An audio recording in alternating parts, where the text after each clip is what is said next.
සිත ඔබේ ජීවිතයට ආලෝකයක් ගෙන දේවා. ලස්සන කතාවක් අහලා බලන්න. පින්වතුනි සංසාරي ගැන භයානකකම ගැන ඇඟට හිරිවැටෙන කතාවක් මම මේ ඔබට කියන්නේ. මේ මහා පොළොවේ තියෙන වැලිකට ගානට පුතේ අපි ඉපදිලා තියෙනවා අනික් සත්ත්ව ලෝකවල. මහා පොළොවේ තියෙන වැලිකට ගානට. පණුව වෙලා, ගැඩවිලෝ වෙලා, ඌරු වෙලා, බල්ලු වෙලා, හරක් වෙලා, මත්ස්‍යෝ වෙලා, පක්ෂීන් වෙලා ඉපිද සංසාරේ අනන්ත දුක් විඳ පින්වතුනි සත්තු වෙලා ඉපදිලා. දැන් පණුවෙක් වෙලා ඉපදුනහම පණුවට වෙන්නේ මොකක්ද කියලා ඔබට කියන්න ඕනේ.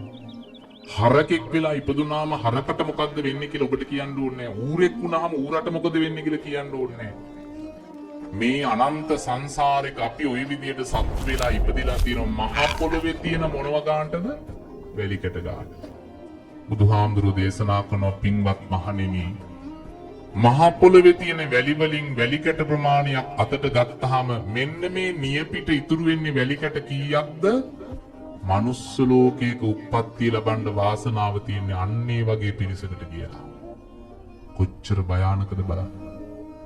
මහා පොළොවේ තියෙන වැලිකට ගානට සත්ත්ව ලෝකවල ඉපදිච්ච අපිට මනුස්ස ලෝකෙ ඉපදින්න ලැබිලා තියෙන වැලිකට මේ නියපිට ඉතුරු වෙච්ච වැලිකට ගානට එච්චර අමාරුවෙන් ලැබෙන්න ඕනි මනුස්ස ජීවිතේ අද අපි ලබාගෙන තියෙනවද නැද්ද?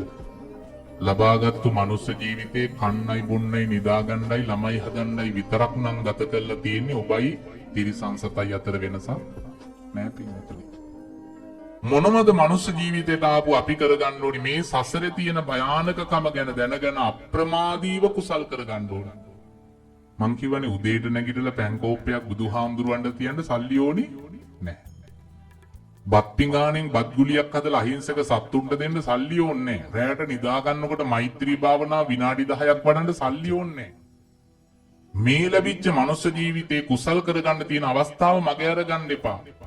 ඒ අවස්ථාව මගේ අරුණොත් ආය මනුස්ස ජීවිතයක් ලැබෙයිද කියලා